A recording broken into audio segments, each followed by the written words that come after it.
Hi friends, welcome to education concepts.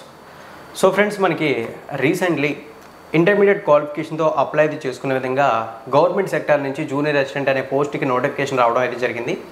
అయితే ఇది central గవర్నమెంట్కి సంబంధించినటువంటి జాబ్స్. ఇఫ్ ఇన్ కేస్ మీకు సెంట్రల్ గవర్నమెంట్ జాబ్స్ పై ఇంట్రెస్ట్ ఉంటే మీరు చేయాల్సింది ఏంటంటే వీడియోని ఎండింగ్ వరకు చూసి ఈ జాబ్ నోటిఫికేషన్ డీటెయిల్స్ ఏంటనేది క్లియర్లీ అయితే తెలుసుకోండి. వన్స్ మీరు ఈ జాబ్కి సెలెక్ట్ అయితే విత్ ఆల్ అలవెన్సెస్ 40 నుంచి 50,000 మధ్యలో ఈ జాబ్కి సెలెక్ట్ అయిన క్యాండిడేట్స్కి పర్ మంత్ అంటే ప్రతి నెల శాలరీగా రావడం అయితే జరుగుతుంది.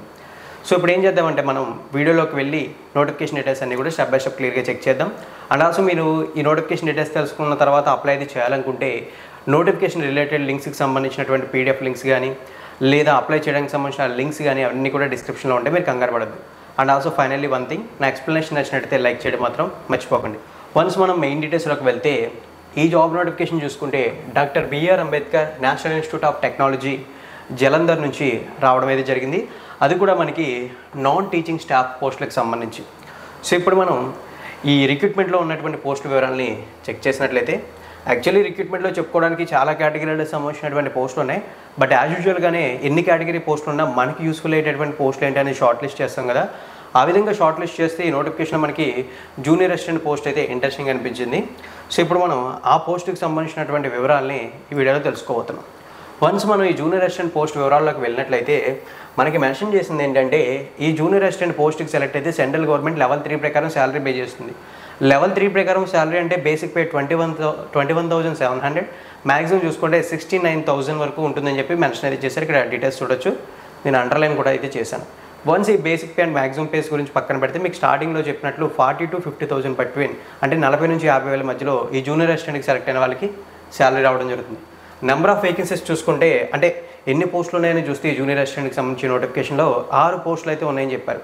ఫ్రెండ్స్, ఇప్పుడైతే మనం ఈ జూనియర్ అసిస్టెంట్ పోస్ట్కి సంబంధించినటువంటి ఎడ్యుకేషన్ క్వాలిఫికేషన్స్ అండ్ ఎలిజిబిలిటీ డీటెయిల్స్లోకి వెళ్ళినట్లయితే మనకి జూనియర్ అసిస్టెంట్ పోస్ట్కి సంబంధించి 2019 రిక్రూట్మెంట్ రూల్స్ ప్రకారం మెన్షన్ చేసింది ఏంటంటే ఈ జాబ్స్ ఏవైతే ఉన్నాయో ఇవి సెంట్రల్ గవర్నమెంట్లో గ్రూప్ సి కేటగిరీలోకి రావడం జరుగుతాయని చెప్పి మెన్షన్ అయితే చేశారు.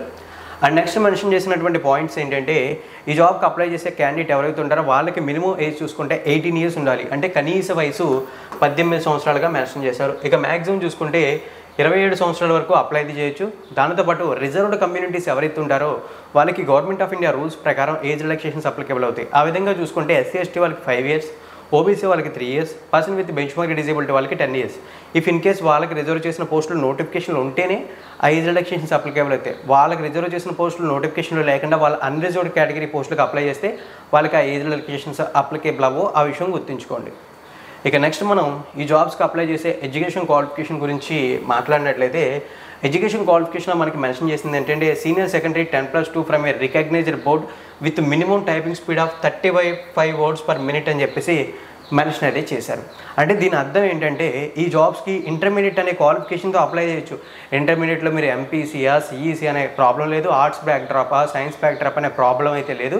మీరు ఇంటర్మీడియట్ పాస్ అయితే చాలు ఈ జాబ్స్కి అప్లై చేయొచ్చు. దట్టు ఇంటర్మీడియట్లో ఎంత పర్సెంటేజ్ ఆఫ్ మార్క్స్ రావాలని కూడా రెస్ట్రిక్షన్స్ అయితే లేవు. కాకపోతే ఈ జాబ్స్కి మనకి టైపింగ్ వచ్చి ఉండాలన్నారు. ఆ టైపింగ్ చూసుకుంటే 35 words per minute స్పీడ్లో టైప్ చేయాలని మెన్షన్ చేశారు. ఆ పాయింట్ని గుర్తుంచుకోండి. దానితో పాటు కంప్యూటర్ మీద లిటిల్ బిట్ ఆఫ్ నాలెడ్జ్ అయితే ఉండాలి, ఎంఎస్ వర్డ్ ఎంఎస్ ఎక్సెల్ ఇటువంటి నాలెడ్జ్ కూడా ఉండాలని చెప్పి మెన్షన్ చేశారు. ఇక్కడ వివరాలని క్లియర్లీ అయితే చూడొచ్చు, మొత్తం మనకి డీటెయిల్స్ని క్లియర్లీ మెన్షన్ చేశారు. ఇక నెక్స్ట్ మెన్షన్ చేసినటువంటి ఇంకొన్ని పాయింట్స్ ఏంటనేది చెక్ చేస్తే ఈ నోటిఫికేషన్ సంబంధించి నెక్స్ట్ మెన్షన్ చేసినటువంటి పాయింట్లు మనకి చెప్తుంది ఏంటంటే ఈ జాబ్కి సెలెక్ట్ అయితే ఎన్ఐటి రూల్స్ ప్రకారం ఇనిషియల్లీ ఒక 1 year ప్రొబేషనరీ పీరియడ్ అయితే ఉంటుంది. నవ్వేడేస్ చూసుకుంటే ఏ గవర్నమెంట్ సెక్టర్ జాబ్ చూసుకున్నా 6 months 1 year 2 years అనేది ప్రొబేషనరీ పీరియడ్ అనేది కామన్ అయిపోయింది. సో దీని గురించి మనం పెద్దగా కన్సిడర్ అయితే చేయాల్సినటువంటి అవసరం అయితే లేదు. సో ఇవైతే ఈ పోస్ట్కి సంబంధించినటువంటి డీటెయిల్స్.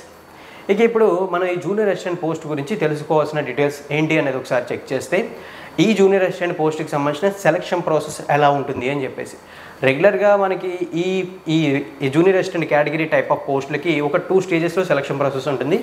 బట్ ఈ నోటిఫికేషన్లో ఈ జూనియర్ అసిస్టెంట్ పోస్ట్కి సెలక్షన్ ప్రాసెస్ టోటల్లీ 3 stagesలో ఉంది. స్టేజ్ 1లో చూసుకుంటే ఒక స్క్రీనింగ్ ఎగ్జామ్ ఉంది. స్టేజ్ 2లో చూసుకున్నట్లయితే మనకి స్కిల్ టెస్ట్ ఉంది, అంటే ఏదైతే టైపింగ్ ఉందో ఆ టైపింగ్ సంబంధించిన టెస్ట్ ఉంది. స్టేజ్ 3లో చూసుకుంటే ఫైనల్ ఎగ్జామ్ అని చెప్పేసి ఇంకొక ఎగ్జామ్ అయితే ఉంది.